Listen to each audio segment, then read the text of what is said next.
Hi guys, today I'm going to discuss with all of you what do enlightened people do, what they do, how they do, and why they do. Today is all about trying to understand enlightened people. 9 minutes motivation at 9 a.m. is inspired by me and sponsored by the Kingdom College, preparing you for life.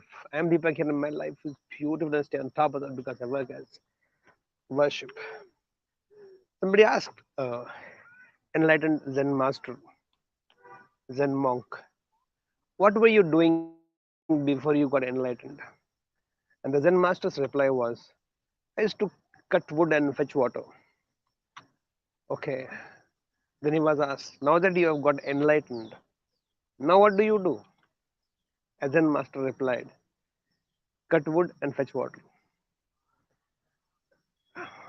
They're confused. I said, before enlightenment, also you're cutting wood and fetching water. After enlightenment, also you're cutting wood and fetching water. Then what has to do with enlightenment? Then how do you know and how do we know that you have become enlightened? He says, that's how it is. The biggest misunderstanding people have is this. They somehow feel if somebody gets it, because what has happened is we all have seen, or it has been shown to all of us through cinemas or through movies, that then see an internal phenomena what happens, because enlightenment is more of an internal phenomena. How to depict it, how to show it to the world outside.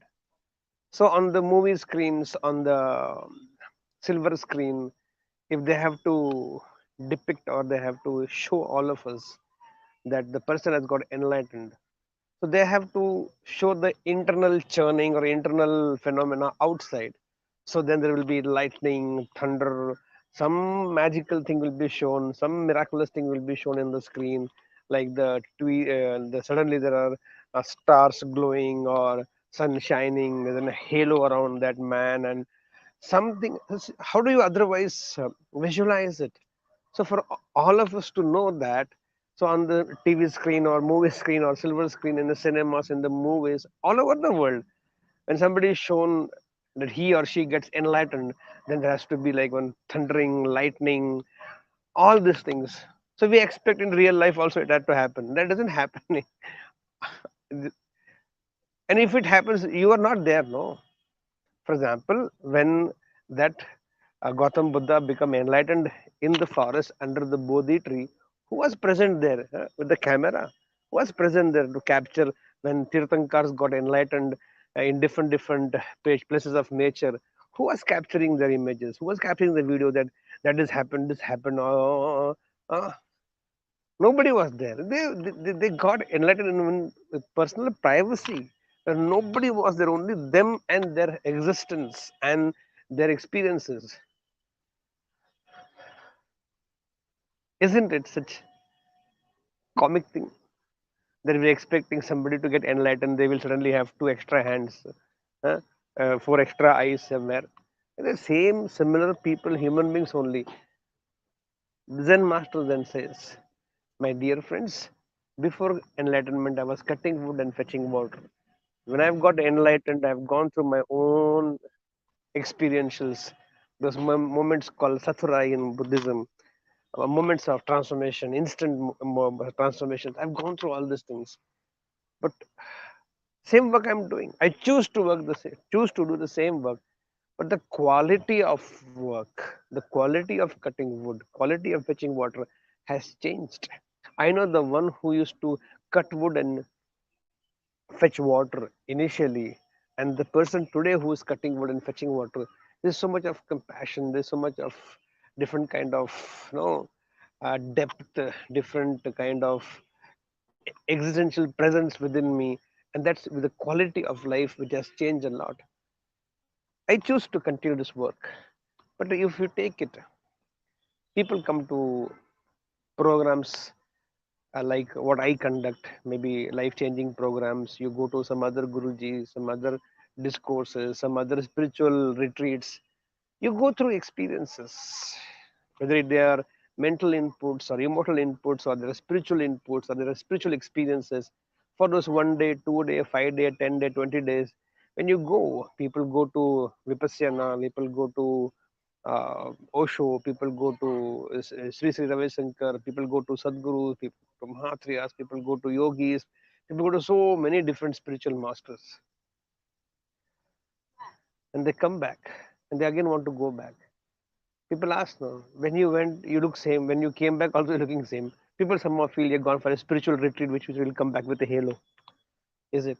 That was something picturized, shown to all of us know that that's what happens when people go through a spiritual experience. The different quality of life changes. The quality of thoughts changes. Quality of emotions changes. Quality of action changes. The doing remains the same, but the being changes within. The so-called human being, the being changes. The one who went through the experience, before the experience and after the experience, they were two different people altogether. Before enlightenment, cutting wood, fetching water. After enlightenment, you can still choose to cut wood and fetch water. Nothing will change. Doing will not change. He was writing poems before enlightenment. After enlightenment, what do you think? Are we so naive to think that everybody who becomes enlightened will only start preaching and giving discourses and grow beard and have some ropes? Few people choose that part. Very few people. So many people continue to choose to maybe write poetry, continue painting, maybe doing the work. I still strongly feel there are so many people who live in this materialistic world. I strongly feel so many writers, so many poets, so many lyricists. If you read their poetry, there's such a spiritual significance, there's such a spiritual depth, which means what? They also have gone through their own enlightenment. Just that they choose to express themselves in the same work. Before enlightenment, they were writing poetry, lyrics, they were lyricists for a movie song or for some industry. Today, also doing the same thing. You think just because somebody gets enlightened, everybody will start becoming a Guruji? This is such a naive idea which people have built that somebody thinks somebody has got enlightened. They only have to start one cult, start one religious beginning, and start some ashram. It's such a naive thought. Few people choose. Maybe that is how they temperamentally like to do that. They like to help people to also live the life they want to do that. That is personal choice. But some people I know, there are industrialists who are enlightened people. The quality of their work has changed. The quality of the industries they're in. Before that, also they were industrialists. Now also they're industrialists. But the way the quality of work they do is different. Before enlightenment, what you are doing. After enlightenment, you choose to continue to do the same thing. Nothing changes outside, but everything changes inside. The quality of teaching, the quality of working, the quality of playing, the quality of uh, painting, quality of writing poetry, everything changes. The quality changes. Before enlightenment, cutting wood, fetching water. After enlightenment, cutting wood, fetching water. I think that's what I want to share with all of you today.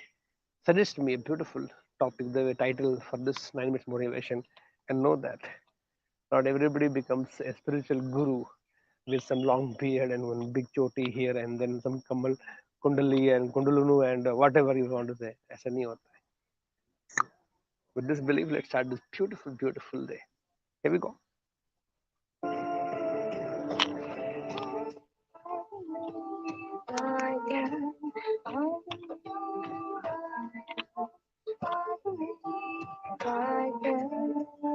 Guys, go get set and grow.